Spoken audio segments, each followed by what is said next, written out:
Hello guys, it's me Saurabh Manna. Welcome back to my channel. Tata steel द्वारा एक और apprentice recruitment जारी किया गया है फॉर ऑल ओवर इंडिया वालों के लिए, specially for employ ward register relation candidate वालों के लिए and non employ ward candidate के लिए। ठीक है, अब ये जो नोटिफिकेशन है अप्रेंटिस का, अभी जो ये जारी किया गया है, बहुत ऐसे स्टूडेंट का कमेंट आएगा या तो क्वेश्चन जरूर आएगा कि सर अभी जो कुछ महीना पहले जो अभी ट्रेड अप्रेंटिस का जो नोटिफिकेशन आया था, तो मैंने एग्ज़ाम तो दे दिया है, अब फिर से ये अप्रेंटिस का ये नोटिफिकेशन आया, तो इसमें प्रॉब्लम क्या है, मतलब इसमें रोल क्या है, इसमें मतलब क्यों जारी किया गया फिर से। ठीक है, तो आप लोगों को मैं बता देता हूँ। अभी जो ये नोटिफिकेशन आया है ये अप्रेंटिस का एसएनटीआई द्वारा, ये अप्रेंटिस ट्रेनिंग के लिए, ठीक है, मतलब वो भी ट्रेनिंग के लिए ही था जो पहले निकला था जिसमें आपने एग्ज़ाम दिया है, ये भी ट्रेनिंग का ही है। ठीक है, बट डिफरेंस ये है कि जो आपने पहले ट्रेड अप्रेंटिस का जो आपने एग्ज़ाम दिया था, ठीक है, उसमें 2 साल का ट्रेनिंग के बाद आपको परमानेंट जॉब कर दिया जाएगा। ठीक है, बट अभी ये जो नोटिफिकेशन जारी किया गया है, इसमें भी आपको 2 साल का ट्रेनिंग ही करवाया जाएगा। ठीक है, 2 साल का ट्रेनिंग करवाया जाएगा। ओके, उसके बाद अगर इनके द्वारा अगर कोई वैकेंसी रहता है तो तभी जाके आपको परमानेंट कर सकता है, नहीं तो आपको या तो आपका 2 साल का ट्रेनिंग के बाद आपको सर्टिफिकेट दे के एक एग्ज़ाम होता है, एग्ज़ाम और इंटरव्यू कंडक्ट करवाया जाता है।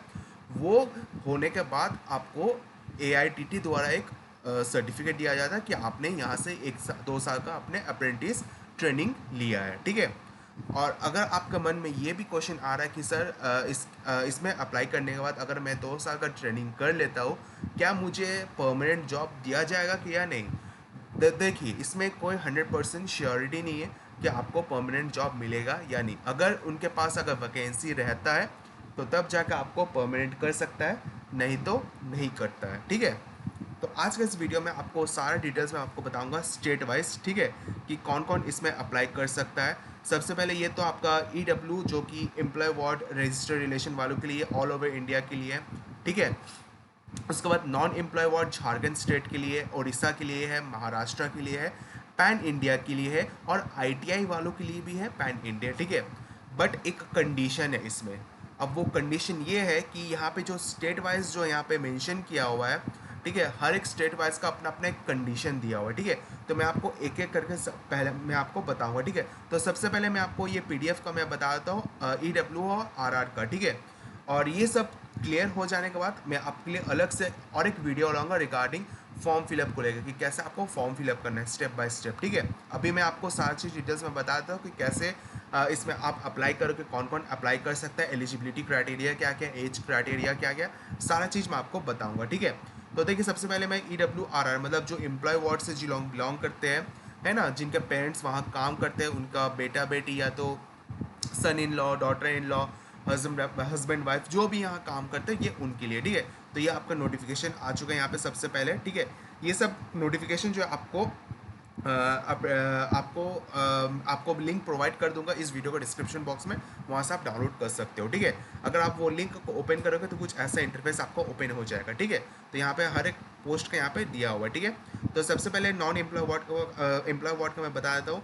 अगर आपके बेटा बेटी एक्स एम्प्लॉय थे या तो अभी एम्प्लॉय है तो वो लोग इसे अप्लाई कर सकते हैं। एम्प्लॉय वार्ड जैसे कि सन इन लॉ अगर कोई है तो यहाँ पे, या तो स्पोज है, हस्बैंड वाइफ जो भी है यहाँ पे अप्लाई कर सकते हैं। ठीक है, और रजिस्टर्ड रिलेशन में जो लोग भी है यहाँ पे इसमें अप्लाई कर सकते हैं। ठीक है, एलिजिबिलिटी के बारे में बात कीजिए, यहाँ पे आपका मैट्रिकुलेशन मेन चीज़ है, आपका मैट्रिकुलेशन 10th पास होना चाहिए with English, science and mathematics. ठीक है, तो यहाँ पे एज क्राइटेरिया के बारे में बात कीजिए, एम्प्लॉय वार्ड का जो कि सन एंड डॉटर का लिखा हुआ है, जनरल कैटेगरी के लिए 1 मार्च 2005 एंड 1 सितंबर 2008 होना चाहिए, और ST SC वालों के लिए 1 मार्च 2004 और 1 सितंबर 2008 होना चाहिए। ठीक है, एम्प्लॉय वार्ड के बारे में बात की जाए, अगर कोई भी सन इन लॉ या तो कोई भी काम करते हैं यहाँ पे, तो उनका मैं बात करूँ जनरल वालों के लिए 1 मार्च 1999 एंड 1 मार्च 2006 होना चाहिए, और ST SC वालों के लिए 1 मार्च 1998 एंड 1 मार्च 2006 होना चाहिए। ठीक है, रजिस्टर रिलेशन के बारे में बात की जाए 1 मार्च 1994 एंड 1 मार्च 2006 का होना जरूरी है। ठीक है, अब बात करते हैं झारखंड वालों के लिए नॉन एम्प्लॉय वार्ड, ये क्लियर हो आपका एम्प्लॉय वार्ड और रजिस्टर रिलेशन वालों के लिए, ठीक है। अब मैं आपको बाकी मैं आपको बताऊंगा नॉन एम्प्लॉय वार्ड, मतलब जिनके पेरेंट्स टाटा स्टील में काम नहीं करते बट वो लोग भी इसमें अप्लाई कर सकते हैं। स्टेट वाइज मैं आपको बता देता हूँ, ठीक है। सबसे पहले मैं आपको झारखंड का मैं आपको बता देता हूँ, ठीक है। तो झारखंड में क्या चीज़ मेंशन किया हुआ मैं आपको एक बार बता देता हूँ यहाँ पे। तो ये है झारखंड वालों के लिए, ठीक है। इसमें आपका मैट्रिकुलेशन होना चाहिए, 10th पास होना चाहिए, मेन चीज़, ठीक है। एज के बारे में बात की जाए, 1 मार्च 2005 एंड 1 सितंबर 2008 के बीच में होना चाहिए जनरल वालों के लिए।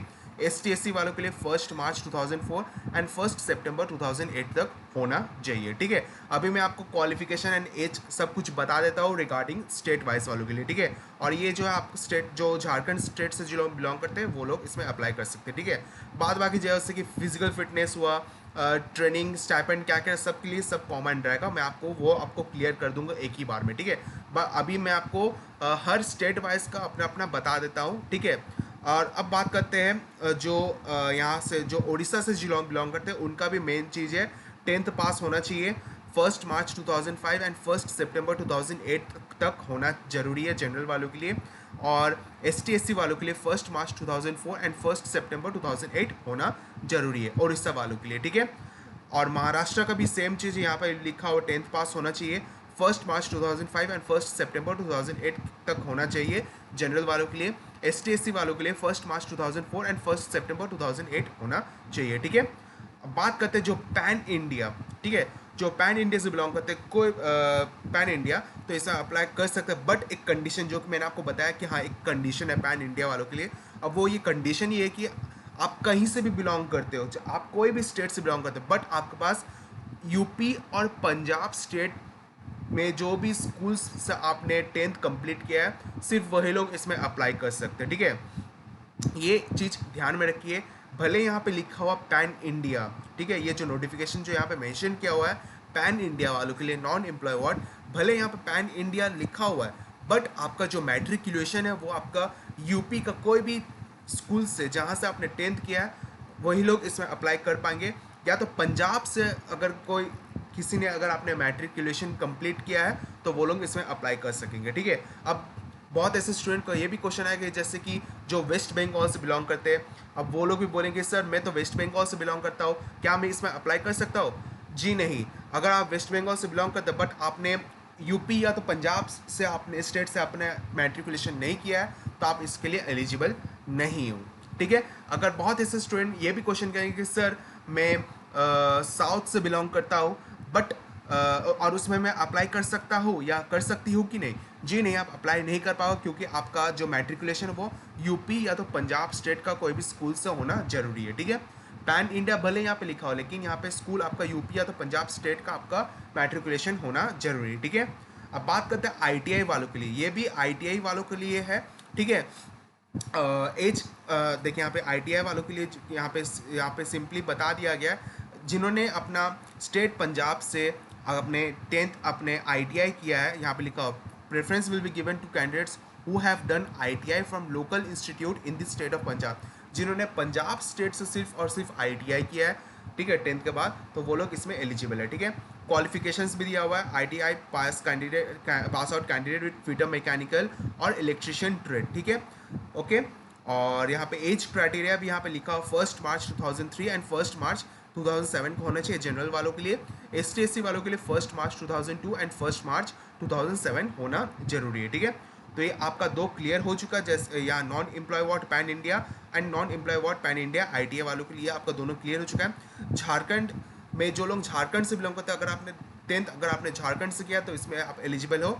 उड़ीसा से जो बिलोंग करते हैं, उड़ीसा में अगर आपने 10th कंप्लीट किया तो आप एलिजिबल हो। महाराष्ट्र से आप बिलोंग करते हैं और महाराष्ट्र में कहीं से भी आपने 10th कंप्लीट किया है वो आप एलिजिबल हो। पैन इंडिया में आप कहीं से भी बिलोंग करते हो बट आपका जो मैट्रिकुलेशन है वो आपका पंजाब या तो यूपी का होना चाहिए, यूपी में जो भी स्कूल से अगर आपने वहाँ से मैट्रिक कंप्लीट किया है तो आप इसमें एलिजिबल हो या तो पंजाब से, ठीक है। और ITI भी यहाँ पे लिखा हो बट आपका ITI जो है वो आपका पंजाब स्टेट से कोई भी ITI कॉलेज से अगर आपने ITI कंप्लीट किया तो ये उनके लिए, ठीक है।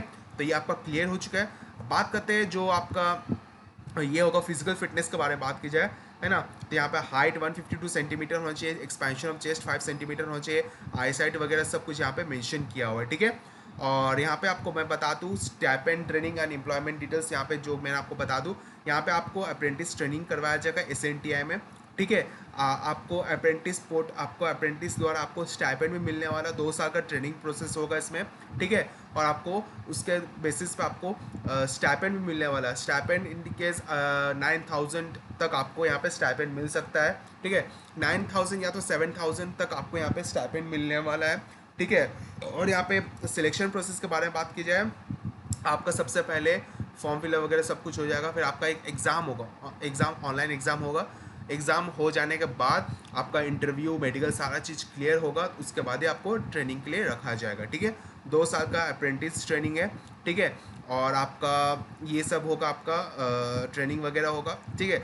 बहुत ऐसे स्टूडेंट का ये भी क्वेश्चन रहेगा कि सर यहाँ पे अप्रेंटिस के बाद आपको परमानेंट मिलेगा कि नहीं। यहाँ पे लिखा हुआ देखिए, it is not a guarantee for employment, ठीक है। यहाँ पे सीधा सीधी लिखा हुआ है अप्रेंटिस ट्रेनिंग प्रोग्राम के द्वारा करवाया जाता है, जो कि भारत सरकार द्वारा ये करवाया, ये नेट्स पोर्टल है इसमें, जो कि यहाँ पे अप्रेंटिस करवाया जा रहा है। बट इसमें एम्प्लॉयमेंट का कोई ये नहीं, गारंटी नहीं है कि आपको एम्प्लॉयमेंट मिलेगा या नहीं, ठीक है। अगर वैकेंसी रहा, लिखा हुआ in case of vacancy the candidate will be appointed only on rolls of TSL, ठीक है, एट एनी लोकेशन। अगर आपका वैकेंसी रहता है तो आपको TSL में आपको कोई भी लोकेशन में आपको वैकेंसी दे सकता है, अगर वैकेंसी रहा तो, ठीक है। यहाँ पे सारा चीज़ क्लियर हुआ है, ठीक है। फॉर्म फिलअप जो है 15 तारीख से स्टार्ट हो जाएगा, इसका लास्ट डेट 25 मार्च है। एडमिट कार्ड जो वो रिलीज़ होगा 8 अप्रैल को, और एग्ज़ाम जो है आपका सेंटर बेस्ड, जो कि आपका 15 अप्रैल में करवाया जाएगा, ठीक है। अपना अपना लोकेशन के हिसाब से आपको बुलाया जाएगा, ठीक है। 500 रुपीज़ आपका फॉर्म फिलअप का लगेगा, ओके। और यहाँ पे बोला गया है कि जो आपका एग्ज़ाम होगा वो एग्ज़ाम आपका ऑनलाइन एग्ज़ाम होगा, एडमिट कार्ड वगैरह मिलने वाला है, ठीक है। एग्ज़ाम हो जाने के बाद फिर आपका इंटरव्यू करवाया जाएगा, ठीक है। इंटरव्यू होने के बाद फिर आपका मेडिकल राउंड होगा, मेडिकल राउंड होने के बाद ही अगर सब कुछ सही रहा तो आपको सिलेक्ट किया जाएगा, ठीक है। यहाँ पे सब कुछ लिखा हो, सेंटर बेस्ड ऑनलाइन टेस्ट होगा, पर्सनल इंटरव्यू होगा, मेडिकल एग्जामिनेशन होगा, सब कुछ होगा यहाँ पे, ठीक है। तो अगर आपका सब कुछ क्लियर हो जाता है तो आपको यहाँ पे ट्रेनिंग के लिए बुलाया जाएगा, 2 साल का ट्रेनिंग के लिए, ठीक है। तो उम्मीद करता आपका सारा डाउट क्लियर हो चुका है। वीडियो को यही पेंड करते हैं। अगला वीडियो में आपको लाऊंगा रिगार्डिंग फॉर्म फिलअप को लेकर कि कैसे आपको फॉर्म फिलअप करना है, स्टेप बाय स्टेप प्रोसेस, ठीक है। तो वीडियो को यही पेंड करते हैं। वीडियो को अच्छा लगा वीडियो को जरूर लाइक कीजिएगा, ज़्यादा से ज़्यादा शेयर कीजिएगा एंड सब्सक्राइब करना ना भूलिएगा। मिलते हैं अगले वीडियो पे अगले कंटेंट के साथ। Thank you.